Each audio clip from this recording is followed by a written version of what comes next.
Hormuz में इस वक्त सिर्फ जहाजों की आवाजाही नहीं चल रही, बल्कि अमेरिका और ईरान के बीच ताकत की सबसे बड़ी जंग चल रही है। डोनाल्ड ट्रंप ने प्रोजेक्ट फ्रीडम के जरिए हॉर्मुज़ पर अमेरिकी दबदबा दिखाने की कोशिश की, लेकिन अब स्थिति बदल गई है। पहले अमेरिका का ऑपरेशन एपिक फ्यूरी बंद हुआ, फिर प्रोजेक्ट फ्रीडम भी रुक गया। खाड़ी देश के सहयोगी देशों ने अमेरिका को बेस और एयरबेस देने से भी इनकार कर दिया। अब इसी बीच ईरान ने दावा कर दिया है कि हॉर्मुज़ अब उसकी शर्तों से चलेगा। अब सवाल यह है कि क्या ट्रंप की हॉर्मुज़ रणनीति फेल हो गई है और क्या ईरान ने अमेरिका को पीछे हटाकर इस जंग में बढ़त हासिल कर ली है। पहले ऑपरेशन एपिक फ्यूरी खत्म हुआ, अब प्रोजेक्ट फ्रीडम भी रुक गया। ट्रंप ने ईरान को सीज फायर प्रस्ताव भेजा, लेकिन ईरान लगातार ये संदेश देता रहा कि हॉर्मुज़ अब उसकी शर्तों पर चलेगा।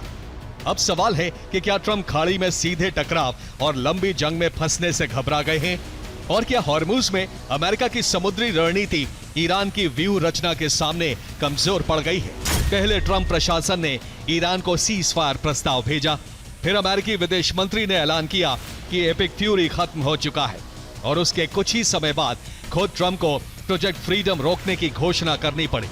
यानी अब अमेरिका के दोनों बड़े ऑपरेशन रुक गए हैं। ईरान की एक पहचान तीरंदाज अराश की मूर्ति से है। मान्यता है कि तीरंदाज अराश के तीर से ही ईरान की सीमा तय हुई थी, और अब ऐसा लग रहा है कि ईरान के हमले से अरब देशों की सुरक्षा करने वाली ढाल टूटकर बिखर गई है। ट्रंप के प्रोजेक्ट फ्रीडम की पूरी रणनीति पर सवाल खड़े हो गए हैं, क्योंकि जिस मिशन के जरिए अमेरिका हॉर्मुज़ में अपनी ताकत दिखाना चाहता था, उसी मिशन से उसके सबसे करीबी सहयोगी पीछे हटते दिखाई दिए।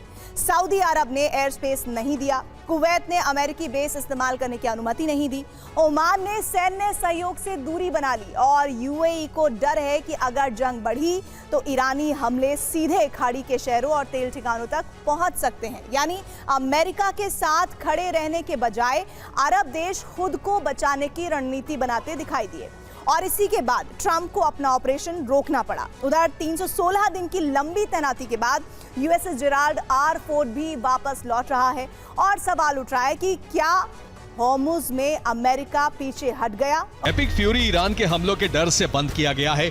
ईरान ने 4 मई को ही सीज फायर तोड़ दिया था। ईरान ने हाइब्रिड वॉर शुरू किया।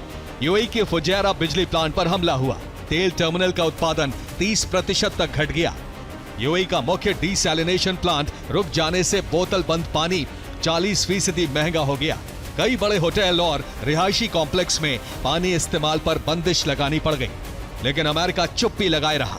डर था कि ईरान के हमले अरब को तबाह कर देंगे, और अमेरिका सभी को सुरक्षा देने की स्थिति में नहीं है। अरब के बड़े तेल ठिकाने, बंदरगाह, समुद्री रूट और अरब देशों के बड़े शहर सीधे ईरान के निशाने पर आ सकते थे। दबाव काम नहीं आया और समझौता हो नहीं सका। आखिरकार अमेरिका को पीछे हटने का संकेत देना पड़ा, और अब सवाल उठ रहा है, क्या ट्रंप का प्रोजेक्ट फ्रीडम शुरू होने से पहले ही फेल हो गया। अब हॉर्मुज़ में सिर्फ जहाज नहीं चल रहे, बल्कि शक्ति प्रदर्शन चल रहा है। एक तरफ ईरान है जो कह रहा है कि समुद्र का रास्ता वही तय करेगा। IRGC ने नई चेतावनी दी है कि अमेरिका का खतरा खत्म होने तक हॉर्मुज़ से जहाजों की आवाजाही ईरान के नियमों से ही होगी। इस दौरान ईरान के रडार, पेट्रोल बोट्स और टैंकर ट्रैकिंग सिस्टम लगातार सक्रिय है। दूसरी तरफ यूएसएस अब्राहम लिंकन से उड़ान भरने वाले FA-18 सुपर हॉर्नेट ने ओमान की खाड़ी में एक ईरानी टैंकर पर बमबारी की है। अमेरिकी दावे के मुताबिक चेतावनी के बाद भी जहाज नहीं रुका, जिसके बाद उसे निशाना बनाया गया। लेकिन हॉर्मुज़ में अमेरिका और ईरान के इस शक्ति प्रदर्शन की वजह से अब तक कम से कम 52 व्यापारिक जहाजों को रास्ता बदलकर वापस लौटना पड़ा है। IRGC ने जहाज मालिकों और कप्तानों को संदेश भेजा है कि फारस की खाड़ी और ओमान की खाड़ी में आवाजाही ईरान के नियमों के अनुसार होगी। ये सिर्फ बयान नहीं, बल्कि हॉर्मुज़ पर टोटल कंट्रोल का दावा है।